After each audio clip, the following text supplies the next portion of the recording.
Durant sa carrière politique, Abdelaziz Bouteflika n'a eu de cesse de renvoyer la France à son passé colonial. En 1999, à la veille de sa première élection à la présidence, voici ce qu'il déclarait. La France a fait une très mauvaise politique en Algérie parce qu'elle a trouvé le vide devant elle, elle a trouvé une table de billard, elle en a usé, elle en a abusé. À la tête de l'Algérie, Abdelaziz Bouteflika demandera à de multiples reprises à l'ancienne métropole de reconnaître ses torts et de demander pardon. Il conservera cette position toute sa vie. 6 ans après son élection, une loi votée en France évoque le rôle positif de la présence française en Afrique du Nord.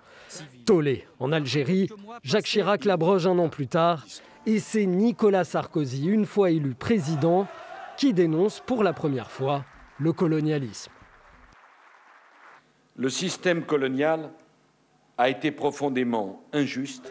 Tandis qu'Abdelaziz Bouteflika reste au pouvoir, les présidents français se succèdent. D'abord, François Hollande.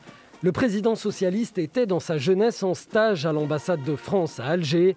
En visite officielle en Algérie, il reconnaît les souffrances que la colonisation a infligées au peuple algérien.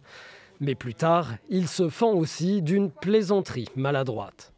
Monsieur le ministre de l'Intérieur, qui va vous quitter peut-être pour aller en Algérie, il en revient, sain et sauf, c'est déjà beaucoup.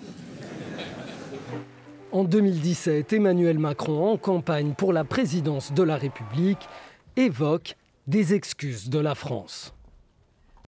C'est un crime contre l'humanité, c'est une vraie barbarie. Et ça fait partie de ce passé que nous devons regarder en face, en présentant aussi nos excuses à l'égard de celles et ceux vers lesquels nous avons commis ces gestes. Une prise de parole qui choque les pieds noirs français, mais plaît en Algérie. Une fois élu, Emmanuel Macron multiplie les gestes. Reconnaissance de la responsabilité de la France dans la mort du militant indépendantiste Maurice Audin. Remise de 24 crânes de combattants algériens tués au début de la colonisation. Publication du rapport Stora qui ouvre des pistes de travail pour une réconciliation mémorielle entre les deux pays.